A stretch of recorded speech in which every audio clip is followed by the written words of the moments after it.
Hello and welcome back to live coverage of the TCG Player Invitational Qualifier hosted by Apex Gaming. I'm Tandy, joined by Mason Clark. Say hi, Mason. Hi, Mason. We got 27 players in the room. We got one round in the books. Round two coming up in just a few minutes. We're going to be watching D'Artagnan Fell versus Devin Harrison. D'Artagnan is on the Stitch Blitz deck, a little bit more mid-rangey than what I've been playing, but it's Steel Amber aggro with those early, Hook Duelists and Simba Bodyguards, as well as a powerful late game package with Big Tinkerbell to chew up the other aggressive decks. And he's going to be facing off against Devin Harrison's Amethyst Emerald aggro deck using a bunch of Genie on the Job, Flynn Riders, as well as those powerful card draw effects with Maleficent Sorceress and friends on the other side. So that's the match we're going to be watching. Mason, what do you think so far? I think it's been really fun, really interesting. Players are really loving Emerald, and Emerald was a color that I want to love, but I hadn't figured out a way to really get it to the point where I was happy playing it. And so it's really cool to see all these players and their different approaches to Emerald, and it's giving me ideas and makes me want to, get on Pixelborn and start gaming. Yeah, I've been really big on Emerald myself. Genie on the Job, I think, might be my favorite card in the whole game. It's just such a powerful effect in those like jockeying for position matchups. It's a little bit weaker against decks that have a bunch of like come into play effects, like Maleficent Monstrous Dragon, things like that. But in most situations, it's just going to be the best six drop. Comes down, interacts with your opponent in a functional way, has evasive, quest for two, just really strong and a great reason to play Emerald, especially in an aggro deck. I have to agree with that. And it's gonna be really curious to see sort of the approach we saw, right? Like last round, we saw this Amethyst Emerald deck play. It seems to have some different cards in this one. So it's gonna be really cool to see how those small choices have huge ramifications. Because with Amethyst in your deck, you see a lot of your deck. So you can play more two and three ofs and actually find those cards pretty consistently. All right, well, these players are finishing up their mulligan, so let's go on and head down to the feature match area as we begin round number two. These two players here, Dart especially is someone who we see quite a bit. Devin Harrison is no stranger to Apex Gaming either. Devin Harrison is going to be on your right, and he is going to be playing that Emerald Amethyst Beatdown, and D'Artagnan on the left going to be playing Steel Amber Aggro. It's going to be a fun matchup. We'll see who's on the play in just a moment. One thing I want to ask you, Mason, what do you think about just not shuffling after you put cards on the bottom for a mulligan? I think it changes the game pretty dramatically, and I think it moves the value on cards. So I really like to shuffle. If we had a bunch of effects that search our deck, I'd maybe be in to not shuffle because Lord knows I've used enough of my life shuffling. But for now, I'm a pretty big fan of the way the mulligan works out, even if it is much stronger this way. All right, players are underway. Steel Amber Aggro on the play. Dart going to lead off with the most powerful one drop. Lilo making a wish, but Devin Harrison has a nice Olaf here to challenge it. This character is a 1/3, really great at eating up those one willpower characters like Lilo and the Maleficents that have only one willpower. Back Agree. And Dart's way. Go ahead. one of the things that I want to really see about this matchup is since both decks are aggro decks, battling for the board matters a lot. So having Olaf is actually great, right? Because Olaf gets to eat the Lilo when challenging. But we see cards like this Hook come down, which are really good at challenging back. So I'm curious to see sort of how this jockeying for position in the early game is going to lead to cascading effects because both players won't have a ton of hard removal like we saw in round number one with the Amethyst Ruby control deck. All right, back Devin Harrison's way. A second Olaf going to come down. This is a very defensive draw from Devin Harrison. And the Hook Forceful Duelist from Dart is going to keep those in check. So neither player really comfortable questing just yet. We're just jockeying for position. Lantern from Dart's going to put him ahead on ink. We'll see if he's able to utilize that in the next few turns. Here's a smash, going to take care of one of the Olafs. You have to be pretty happy if you're Harrison about that, yeah? My gut is to say that, yeah, that's something that, signifies to me that Dart has a strong hand because if we're willing to use a smash on a card like Olaf here, obviously Olaf's causing us some problems that are Lilo, but we could just not quest with Lilo for a little bit until we solve that problem. So that makes me think Dart has some card in hand that he feels is really strong. Maybe something like a Stitch Rockstar or something along those lines would be my guess if I was Devin. Yeah, same. We are going to go ahead and quest with the Lilo up to 3, but the Olaf's going to be able to challenge it. Only gets 1 damage on it. Now Forceful Duelist can eat the Olaf and get it off the table, but we'll see if Dart has a nice follow-up here. And he finds Stitch Rockstar! That was not in his hand, but he finds one, and now he's going to shift it onto Stitch New Dog. Devin Harrison going to need something like Mother Knows Best, or next turn might be pretty spicy. Yeah, and that is exactly. It's so funny because from our perspective, we knew Dart drew it, but if I was Devin, I'd be like, yeah, obviously that was the one thing that made sense last turn was the smash, and now we're just in a really good spot here where we're gonna maybe just chain off the top and run over Devin because in this matchup, like we talked about, there's not a ton of hard removal outside of Dart's deck with things like smash. So having the card draw and the removal puts Dart in a great position. Yeah, Mother Knows Best is the easy answer to the Stitch Rockstar package here. It does come down relatively cheaply over the next few turns anyway, so it's not even the best answer. But Devin Harrison really needs something here, or else this Stitch Rockstar is going to get to untap and do some serious damage. We're seeing Devin take a look at the hand. Looks like we have a Hans that we're eyeballing playing, maybe. Or inking a Tinkerbell. Or a Peter Pan, sorry. Yeah, 3-cost pan. Here's Hans is going to start questing for 3 so it can challenge the Rockstar, but that's not the game Dart wants to play. Dart's going to go wide. We're going to start with the Lantern, and we're going to play a Stitch and draw a card. It's free. If it's free, it's me. All right, we also have Prince Eric. Looks like we drew a Simba as well, so Simba going to draw a card. Simba's so big there because now if we want to attack down this Stitch, it's going to be so much harder than it was going to be. All right, we're going to play You Have Forgotten Me, and then we're also going to play an Eric. So this is going to cycle all these characters and draw a bunch of cards, and now we can still quest for 3, and Devin Harrison still doesn't have a clean way face up to deal with Stitch Rockstar or the other characters in play. We're going to go back Devin Harrison's way and see if he can do anything about this board. Yeah, and we do have some friends from the other sides in our hand with a couple things that we can sing, so we can maybe find a way to get this all taken care of. But our top of our deck needs to really help out because this Simba is protecting the Stitch, so it's gonna be pretty tough to clear the way. All right, so Stitch Bodyguard here is protecting the characters here, but Hans can challenge it. It'll only put 2 damage on him, but that leaves Maleficent Sorceress to run into the baby Stitch just to do damage control.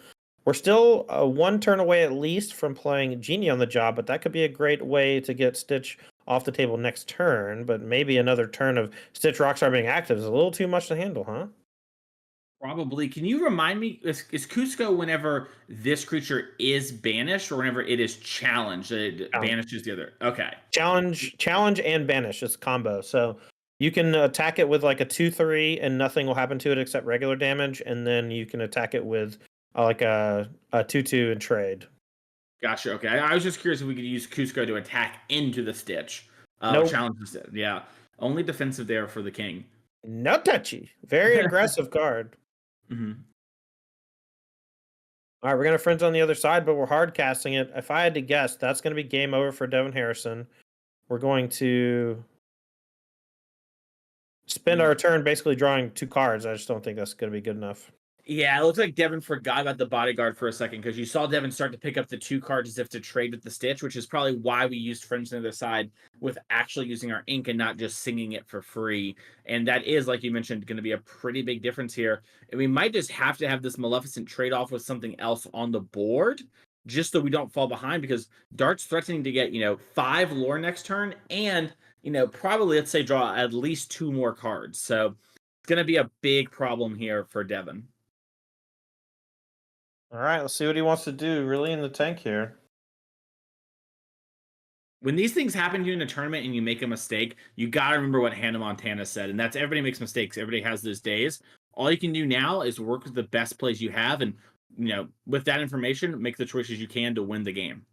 I always forget that you're a baby. Hannah Montana was like way after my time. Wait, I guess I always forget that you're like a good bit older than me and not a little bit older than me. Ooh, big pickup for Dart here. Finds Rapunzel. So instead of questing with the Stitch Rockstar, could go after the Hans and then refresh that 3 damage and draw 3 cards. So really sick turn here potentially for Dart. And there it is, 3 damage.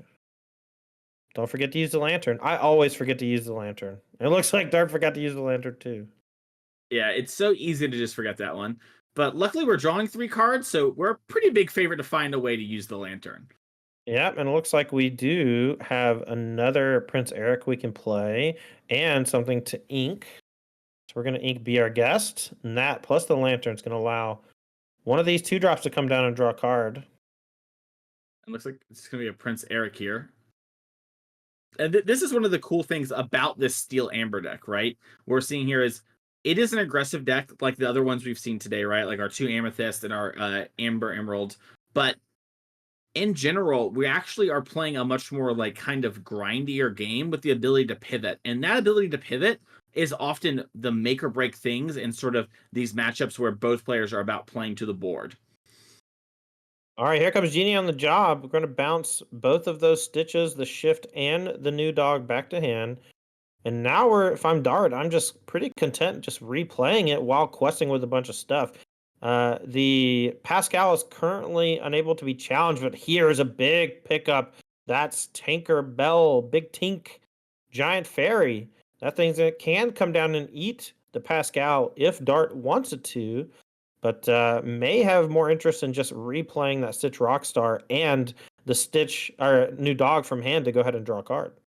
Yeah, it's such an interesting position because Dark can just have such a commanding board position with the big tank, but also can just take board control. And, it's not like Stitch is going to get worse every single turn. It's just you're going to get more mana, more ways to dump it. And in some ways, it's actually kind of in your best interest to wait a little bit and guarantee more value out of it so that Devin doesn't, Genie on the job it again. So it's going to be really interesting to see how Dart wants to play this turn. All right, well, Dart is going to do damage control. We're going to go ahead and chew up the Pascal and do a damage to the Genie. That's going to allow us to do some questing here if we want. If we quest with Prince Eric, I think that actually ends up being kind of bad for us because the Genie gets to eat one for free. We're going to go ahead and play a Stitch New Dog off the Lantern and then gain at least 2 lore, but it looks like we're going to go for the full 4. Dart pushing towards the end game. We're at 14 lore. Devin Harrison still at 0. I like this line from Dart. There's a lot of different ways to play that turn. For example, the Stitch was just a free redraw.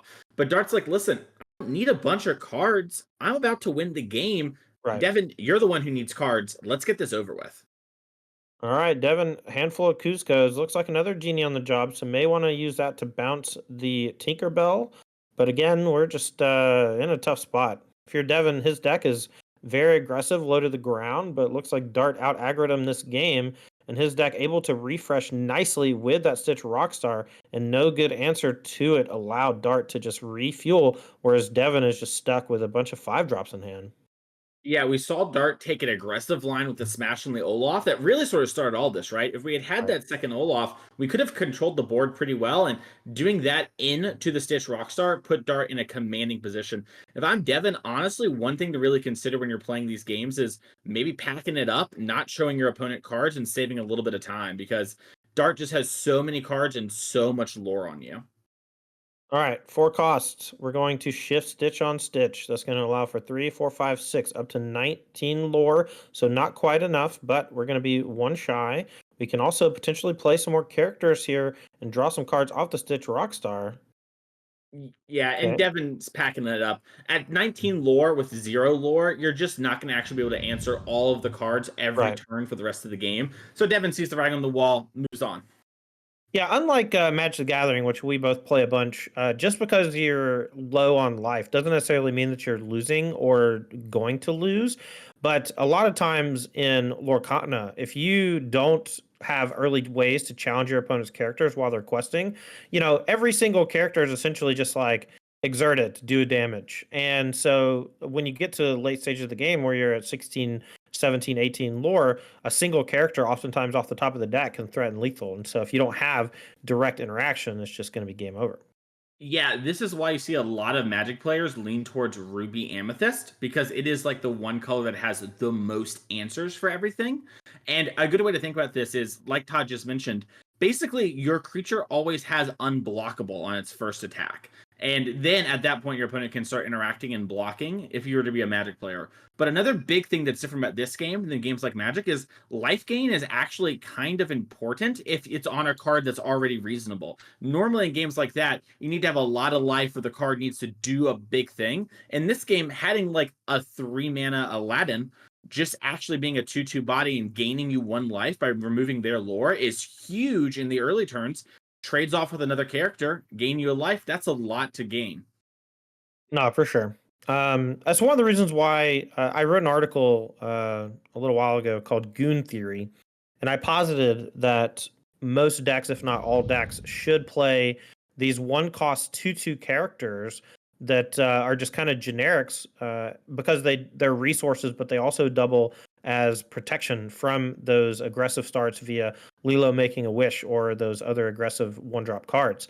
And it kind of picked up. You know, most players these days are playing goons in their deck as a way to defend against the Lilos because the Amber decks are so aggressive and so hard to beat once you fall on the back foot. But that's specifically due to the way that the lore resource is generated in this game. You just have to protect early because late game you just don't have the option to. Yep. And we've seen players do that a lot, even from the early days. We saw Garrison Fort actually at one of the big first Lorcana tournaments came with Ruby Amethyst control with a very unique take of playing 8 of the 1 ink 2/2 ones. And that was a big difference from a lot of players and really made it so Garrison's aggressive matchups were not a problem. All right, here's a 1/3 Olaf. This is actually a pretty reasonable one drop for aggressive decks. It doesn't seem like it because it only has 1 strength, but if you think about stats in Lorcana, less like you do in Magic, you realize that the lore generation is the thing that's most important. And then, secondly, it's willpower and then strength. Strength is only used to challenge other characters and to deal damage when other characters challenge you. So it's an inherently defensive ability. I like big willpower, and I cannot lie. A lot of creatures just have a lot of characters have 2 strength, and it might be a 1/3 that quests for 1. And compare that to Lilo, which quests for 2 immediately. Lilo dies to everything. Olaf doesn't. And Right. if you have cards like Rapunzel in your deck, right? Obviously, when Devin's not going to have that, but that sort of combination can be really big and something that we've seen players lean into. All right. Well, we are hot and heavy here. We got a Flynn Rider on turn 2 from Harrison, and Dart matches it with Simba Bodyguard. Nothing to protect, but a 2/3 body is quite strong here. We're going to go Questing for 3 and Devin Harrison all the way up to 4 lore already, and about to play a Cheshire Cat, it looks like. Yeah, we also have a friends from the other side. Looks like we're eyeballing up. Oh, No, we're just going to go Mother Knows Best. We're going to bounce our Simba and protect our Flynn Rider for an extra turn. So up to 4 lore, and now back Dart's way.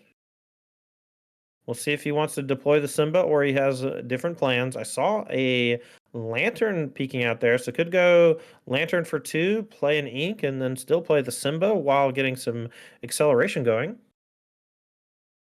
agreed. Another thing to note about this game compared to other games, as we do see Flynn Rider get smashed, is cards like Flynn Rider are actually pretty frustrating because you just don't have a ton of card advantage on each card. So losing a card and having to spend some time attacking it is actually sort of a huge deal in this game in comparison to other games where it's not that much of a problem. So bouncing that Simba is actually a huge tempo play, and if we didn't have something like Smash, the Flynn Rider probably would have gotten about 6 lore and majorly thrown off Dart's curve. Yeah, the bounce spells are secretly busted. It's super good. So we have a draw 2 from friends on the other side into Pascal. So we are churning. Let's get Pascal on the screen. Pascal is one of my favorite aggressive characters in the game. This 1 cost character, as long as you have another character on the table, it has evasive, which means that it's essentially a 1 cost evasive if you're an aggressive deck, because it's really hard to eliminate all characters from your side of the table if you're low to the ground. Another reason why the high willpower on Olaf is so nice, right? Imagine this Simba, right? If you have something like Rafiki, it can combo in to kill the Olaf, but that's like the only thing, and so your Pascal is safe. So sort of a big thing as Cusco does come down. I wanted to highlight the Lantern too, because the Lantern is such an interesting card from these Amber decks where it's kind of really good at either comboing off or playing a big thing early. And when you don't have a card like Stitch Rockstar, it kind of doesn't do very much except be an ink. But we Right. saw in game number 1 just how explosive it leans to, and so we see players lean to have the card in the deck over not. If you are a mostly character driven deck, I think that Lantern is very similar to One Jump Ahead, and Sapphire is a color that's essentially built around ramping.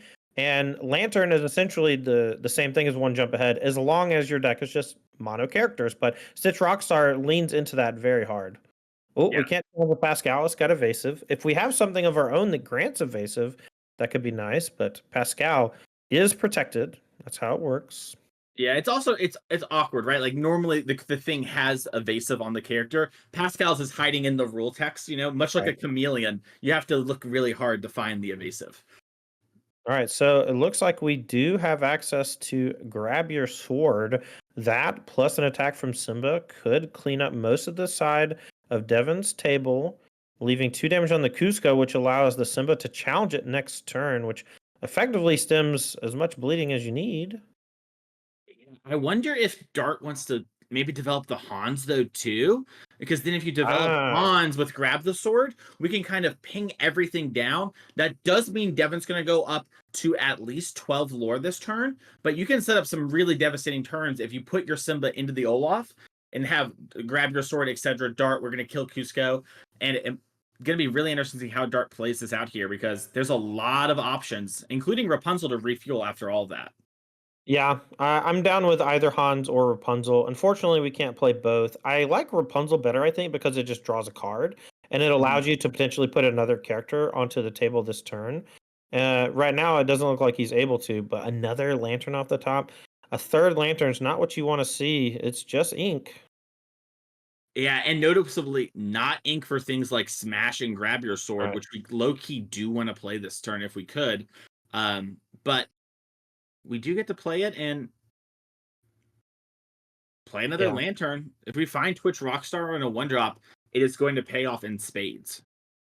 Okay. Gonna go back Devin Harrison's way. I like waiting on the grab your sword. It allows for a more devastating blow from the spell next turn, but Rafiki gonna blow up some of Dart's plans. It's gonna come down and eat the Simba straight up. Another Pascal gonna interplay too, and we're gonna go question 3, 4, 5. Devin up to 12, and Dart here needs that grab your sword to clean things up. Yeah, and this was one part of the nice part about waiting from Dart and developing, like we mentioned last turn. Now Devin has only one card in hand, and we're basically going to clear everything but this Cusco.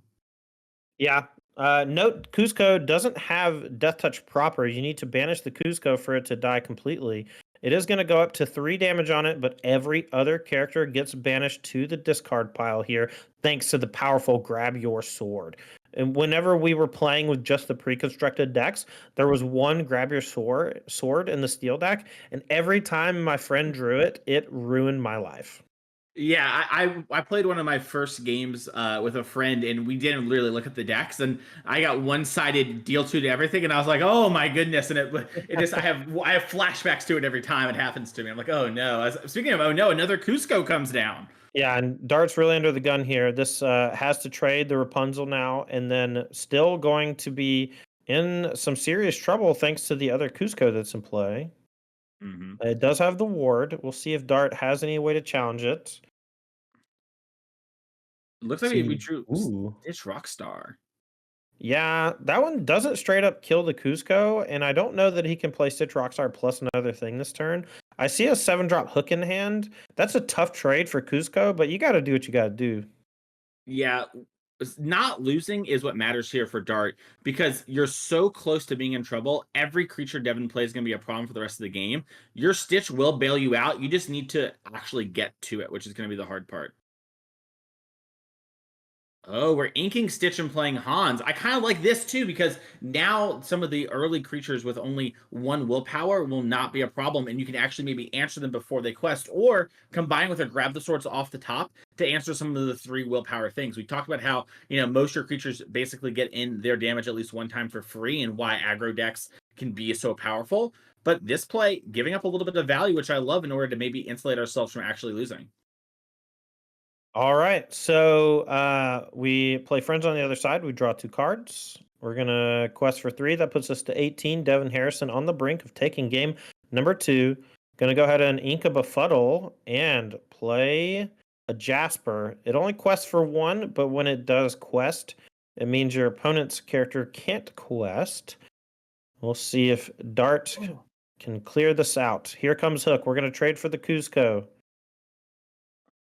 We just drew another Hans, and that is actually so big because we're only going to go to 19 here for Devin, and now any 2 willpower things that get played will just be able to get picked off by the Hanses, and that could be the difference between winning and losing here for Darts. The plural of Hans is Hans. Hands. Hands. Okay, no, the plural of Hans is hands. 2 hands. Well, you're gonna catch these hands from him, All right, we're gonna quest with one for Jasper. It's gonna put us up to 19, and then your Hans cannot quest, which means it can't deal the damage. And here's a Cusco. This should be game number 2 to Devin. We'll see if Dart has a miracle off the top, but it's very difficult thanks to the Cusco having ward. Here's Stitch Rockstar, but no way to chain it off, and Dart's gonna pack it in. Game number 2 goes to Devin. Yep, and this is like right there is exactly why we're seeing so many of our aggressive decks lean towards Emerald, because cards like Cusco can be basically unstoppable, and really if you can protect your Cusco and get to it, you don't really have to get to 20, you have to get to 17 and just not die, right? It becomes like a whole new change to the game, and also in a lot of ways guarantees you a lot of lore. So Cusco was a huge problem in that game, and we drew 3 of them, and not surprisingly, won the game pretty easily with those sort of draws, and that's why we played Emerald. All right, well, Mr. Director, if you could be so kind, I would love to get the card Cinderella Stouthearted on screen.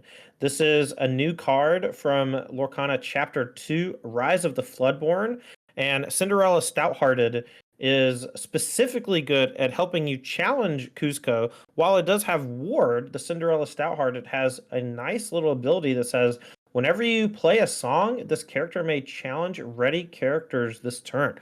Or your characters may challenge ready characters this turn. So Cinderella Stouthearted is going to be a nice little way to fight back against these Cusco decks. Yeah, that is going to be a big game changer. 7 ink 5/5/3. That's going to be 5 strength, 5 willpower, 3 lore. That's kind of how we talk about it here in the community. That is huge. And then the resist 2, where your damage dealt with this character is reduced by 2, is a brand new mechanic from the Rise of the Floodborn, and really is going to matter on a card like this. It's going to be very hard to attack it down. And we talked about Maui last round. Like even Maui doesn't answer Cinderella, right? She lives. So I can't wait to see how that card changes up these dynamics, and might be something that, Dart might play as a tech 1 of, even because it is an inkable card, which even makes it more exciting. Yeah. All right. These players are getting ready for game number 3. They are deciding mulligans. Dart's going to be on the play, so you have to imagine he's going to want an aggressive start. Something like Lilo sounds pretty good. Looks like I see one poking in the opening hand there. Going to put back a Hans. Looking for a Simba Bodyguard to protect, maybe. Yeah, if you're Dart, your role in the matchup really is to get kind of the board control, use some of the removal you have that Devin doesn't to undo a Devin on a key turn, and just start putting Devin on the back foot instantly. Looks like Dart just wants only 1 card. Was happy with almost everything drawn. I personally like keeping hands with just heavy ink. And Dart's build, while he is a Stitch Rockstar deck, he's not all in on it. My builds have been like Aerial Singer into draw 7s with a whole new world on top of the Stitch Rockstar package. So I just like never run out of stuff to do. But the danger of that is like your deck's very one-dimensional. You can't really catch up when you're behind. You can't really challenge your opponent's characters that well. But this build from Dart, again, way more mid-rangey and able to play more interactive, but choosing to keep aggressive starts, but also valuing the curve. All right, here we go. Hans is the ink. Here's Lilo making a wish. Any 1-drops for Devin. Something like Befuddle here could be nice, but Olaf in hand I see already. Looks decent as well. Yeah, we saw this in game 1. Just 1 ink, 1/3 is going to be a problem for this Lilo. Yeah, needs a Simba Bodyguard to stop it. Hook Forceful Duelist is the draw. Gonna go ahead and ink it. You're on the play. You have a Lilo. You want to be aggressive. Here's the Bodyguard. We're gonna go questing for 2. The ideal start for Steel, Amber, Aggro. And we'll see if Devin Harrison has anything to catch up. We need something like Megara here to challenge the Simba. We're gonna ink.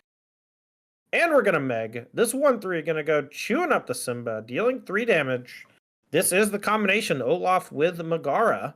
This early start allows you to fight back against the powerful 2/3 Bodyguard Simba. This is why you see players have cards like Meg, because answering things like Simba in the early turn are make or break. If we couldn't kill that Simba there, it might have been really close to just Devin already being so far behind that you would need Dart to sort of fizzle on the draw step for a couple turns, which is not the place you want to be on the start of turn 3. Yeah, that's so I don't know if you noticed, but Dart picked up Meg to read it. And in Magic, we have a little saying that when that happens, we go, "We got a reader." Yeah. Yeah, Dart was not ready for Devin's Mega, but Devin was definitely ready for Dart Simba. Yeah, we're not we need to read Giant Growth. We need to figure out what is this ability. Devin just leans over to Dart, goes, "First time?" All right, the only turn 3 play here for Dart is a 1 cost Stitch New Dog. So Devin Harrison, I believe, firmly in the driver's seat at this point, but Dart has a lot of really powerful late game stuff that can punish these early characters from Devin. So we'll see if Devin can refuel here, and he does with Maleficent Sorceress. Yeah, I kind of wish Dart had quested. Both creatures would have traded with the Lilo, but your Lilo getting 4 lore is such a big part of the game. So I'm really interested to see how Dart wants to play with the Lilo, and maybe is planning to use it to tag team down a body, because, I imagine Devin would have traded something like Olaf for the Lilo, but your Lilo is just not getting much better. So it's going to be curious to see what Dart's plan is for this, because very clearly thought about his turn for a second and then decided to do it. As we do, shift Stitch Rockstar into play. All right, this is a big turn for Dart, and we'll see if Devin has a bounce effect or removal effect to get it off the table. Dart here can go challenging something like Olaf if he wants, or the Megara, but that could leave him vulnerable to future challenges. If I were Dart, I would Lilo into the Meg, and that's exactly what's going to happen here. And now this Stitch Rockstar is looking pretty juicy. If Devin Harrison has another Megara, then he can use that to challenge. Oh, looks like we're going to undo. I don't like this play from Dart, man. I think he had it on the money. I think he just threw. Yeah, so from Dart's perspective, right, it's like, oh, I'm going to force you to trade in, and that's a 2-for-1, right? And that is typically in card games really strong. However, Stitch Rockstar represents, almost always getting a 2-for-1 and potentially even more. So trading your Lilo is not really where you want to be, and is really counterintuitive to our turn 3 play. I was going to say, not attacking with the Lilo really showed some foresight for the Stitch Rockstar here, knowing Devin would want a quest, but doesn't really follow through there, and literally might be the moment when Dart goes back to watch this that, yeah, that's kind of where I lost the lead there, as Pascal does come down. All right, let's do a short on takesies backsies. So in a game like Magic the Gathering, takesies backsies don't exist because both players have access to abilities on each other's turn. In this game, it's very loose on how you sequence everything. You can kind of do out of order sequencing like crazy, and you can change your mind as long as no game actions have been taken and that matter, that like change what's happened. And so while he initially said, "I'm going to trade with Lilo," he was able to essentially say, "Never mind, you can have that back. We'll just keep playing under this other decision that I made." Yeah, we also don't know what the players are saying, right? Dart might have been like, yeah, I'm going to, and kind of like does it there, but it's like, and then Devin moves the Meg in, right? So it's not exactly clear, and sometimes players do have some shortcuts, as we do see Genie on the job. All right, and then Cusco's going to eat the Lilo, so Dart going to need some help here. He has Smash, but that can't target the Cusco. Genie plus Cusco is questing for 5 every turn, so good stuff here for Devin Harrison. That bounce effect on the Stitch Rockstar was quite strong. Yeah, and Dart did get a bunch of lore off of that Lilo, which is putting Dart in a good position to maybe win, but we're in this really awkward position where Devin quests for so much lore so quickly that 11 is a lot, but it's only 2 turns of Devin questing with the characters in play, and we're pretty obviously going to go for it this turn. Yeah, as we jump up to 7 and figure out exactly what we want to do, as another Cusco comes down.